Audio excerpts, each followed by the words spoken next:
Olá, pessoal. Boa tarde a todos. A voz não está colaborando, a tosse, mas é com muito prazer que eu estou aqui hoje, trazendo um pouquinho de informações para vocês, trocando algumas ideias e muito do que eu trago e muito do que eu sou, como pesquisadora e como docente, foi construído no grupo. Então, eu tenho uma grande gratidão pelo CODAF e agradeço a oportunidade de estar aqui hoje. Então, como definir agricultura familiar? Se temos tantos grandes produtores de commodities no Brasil, qual a importância desse grupo pequeno? Como o Fabiano disse, são pequenos, mas e aqueles que pensam grande? E aqueles que pensam diferente? Então, nós temos, para parametrizar a agricultura familiar no Brasil, a partir de 2006, a Lei 11.326. Nossa, Tina, isso é muito novo. 11 anos de agricultura familiar? Ei, mas e meu avô? O que será que ele era, então? Antes da lei, ele não era um agricultor familiar?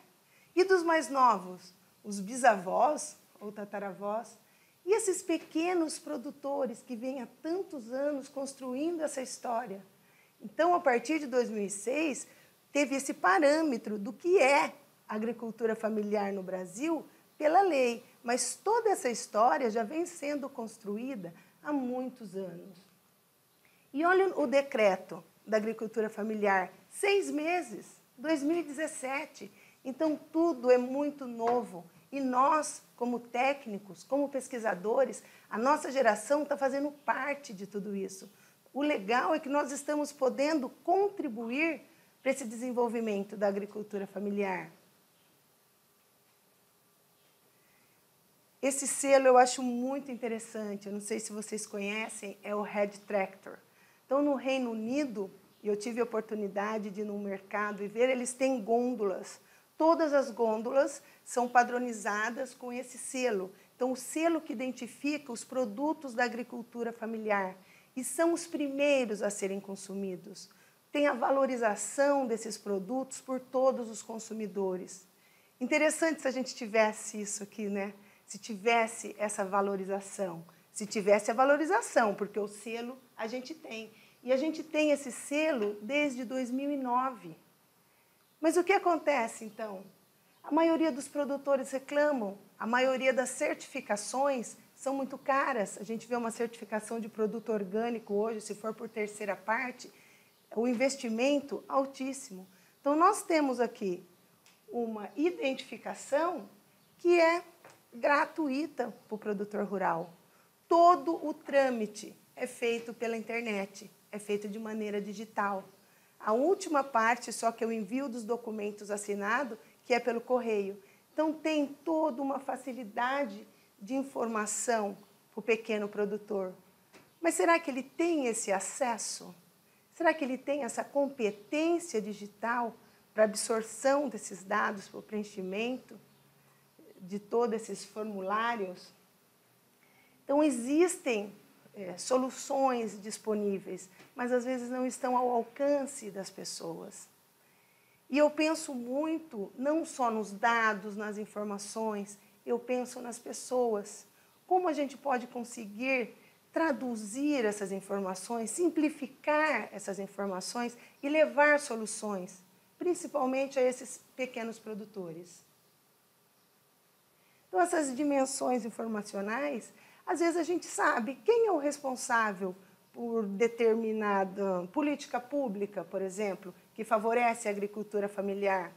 Ah, é fácil, vai na Coordenadoria de Assistência Técnica Integral, na CAT, lá eles sabem tudo, mas às vezes também foge do alcance deles. Então, eu estou desenvolvendo uma pesquisa recentemente, que não foi ideia minha, foi ideia do professor Ricardo, que até eu preciso trazer como está o andamento, que são caminhos. Eu apresento algumas alternativas para a agricultura familiar, mas quais são os caminhos para poder acessá-la? Essa é a grande dificuldade. Hoje, os produtores já sabem, já conhecem muitas alternativas, muitas disponibilizadas, feitas, pensadas no pequeno. Mas e esse acesso? Como ele consegue chegar lá? Como ele consegue ter de maneira satisfatória, né, esses benefícios. Então, ainda está... E esse caminho não é fácil. Mesmo como pesquisadora, como agricultora, né, estando nesse meio há alguns anos, eu estou encontrando dificuldades de elaborar de uma maneira sintetizada, de um caminho mais curto, né, esses atalhos. Então, eu acho que está um pouco em nossas mãos também, como pesquisadores. Né, construir, a gente estuda muito, temos projetos maravilhosos, mas será que é isso que os produtores estão querendo? Mas, às vezes, eles não estão querendo. Será que eles sabem que existem essas possibilidades? Será que eles sabem? Né? Então, cabe a gente pesquisar com eles também um pouco dessas necessidades que eles hoje já apresentam, mas levar também informações complementares. O que a gente pode trazer para agilizar a vida, para melhorar a vida desses produtores?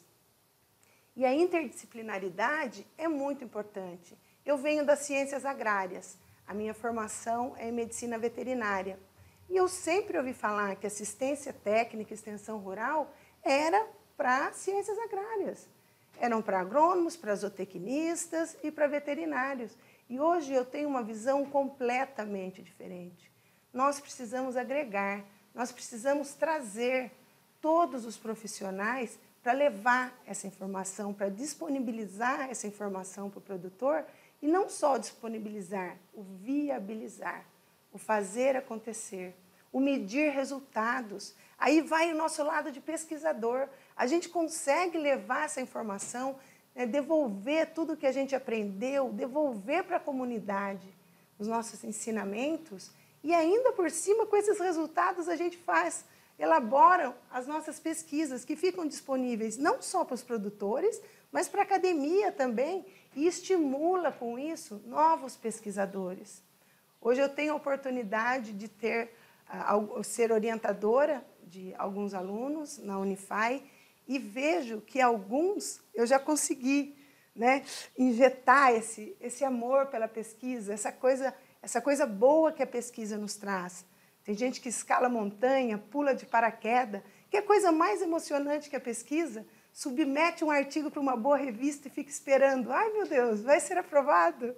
Né? Então, tem muito esse lado da pesquisa que a gente precisa passar para os nossos alunos. Nós precisamos desenvolver uma geração de pesquisadores que não faz a pesquisa pela bolsa de estudo ou por incrementar seu currículo Lattes, que faz a pesquisa por amor, que consegue descobrir um objeto de estudo que lhe traga prazer. Então, isso é muito importante. E depende de nós, está nas nossas mãos. Né? Nós podemos fazer isso como pesquisadores e como replicadores dessas informações. Ter o cuidado também, muitas vezes, ao entrevistar o produtor rural. Eu fiz parte como colaboradora de uma pesquisa, uma dissertação de mestrado aqui da casa, e que era de logística reversa de embalagens vazias de agrotóxicos. E o colega, quando ia entrevistar esses produtores, ele não tinha sucesso, porque a gente sabe que é uma legislação sujeita à penalização, e ele perguntava, né, qual o destino final, o que esses agricultores faziam. Então, todos falavam, não, entrego. E ele começou a perceber que aquilo não estava redondinho e pediu ajuda. E eu já trabalhei com produtores rurais, já tinha amizade com alguns, e eu fui com ele. E começamos a ter um resultado completamente diferente. Então, quando a gente for a campo, quando a gente for entrevistar os produtores, também da maneira mais simples possível. Né? Chega um entrevistador de terno e gravata, entra na propriedade de um cara para entrevistá-lo, aquilo já cria um clima diferenciado. O produtor fica com medo de responder. Então, ter também essa afinidade na comunicação, essa afinidade com o produtor rural, quando a gente busca informações a campo. Porque quando a gente está na pesquisa, quando a gente está na internet, quando a gente está na bibliografia científica, é muito fácil a gente pegar esses dados. Citação direta, indireta, e ali a gente vai. Mas e a hora que a gente vai para o campo? Né, essa apatia, essa afinidade com o produtor rural. Então, eu trago essa reflexão também para a gente ter esse interesse, não só por buscar a informação real do campo, mas pela maneira que a gente busca essa informação. Então, semeando saberes, eu escolhi essa frase porque eu sou um pouco disso, né? Eu recebi essas sementes e hoje eu replico. Eu replico para os meus alunos, eu replico para os meus orientados um pouco do que eu aprendi. Então, eu acho que este é o papel, o nosso papel, não só como pesquisadores, mas também como cidadãos. Então, criar soluções. Ah, Tina, mas isso é muito fácil, isso existe. Olha o tanto de bibliografia que tem a respeito disso. Excelente. Mas e lá na ponta?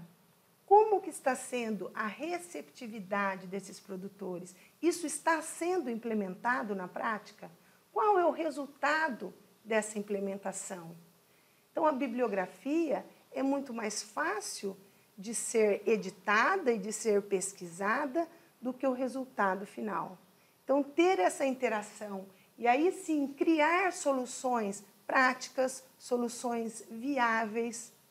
No caso dessa pesquisa da logística reversa das embalagens vazias de agrotóxicos, Tupã, na época, não tinha nenhum posto de coleta. O mais próximo era Paraguaçu Paulista. Esses pequenos produtores tinham que colocar nos seus veículos próprios.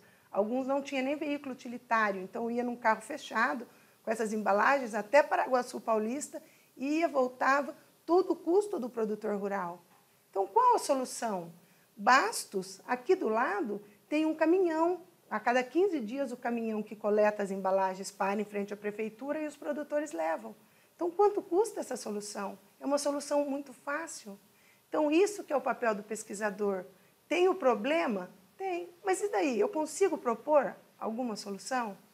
Então, eu penso muito nisso, eu passo muito isso para os meus orientados. Além da pesquisa, sermos cidadãos. Fazermos a nossa parte, o que nós pudermos. Ah, não é fácil, ah, é muito difícil, ah, eu não consigo convencer, não depende de mim. Muitas vezes não depende de mim mesmo, mas eu posso fazer a minha parte, eu posso plantar a minha sementinha. Mais uma vez, eu trago aqui o símbolo do CODAF, e participei um pouco, não da elaboração, mas dos palpites, e eu acho o máximo. E eu trago isso hoje para a pesquisa. Os mais velhos, os mais experientes, dado a mão aos menores, aos que estão aprendendo. Então, é um elo de aprendizagem. E nesse elo, a transferência de informações. Então, isso é maravilhoso. E eu agradeço a oportunidade. Muito obrigada.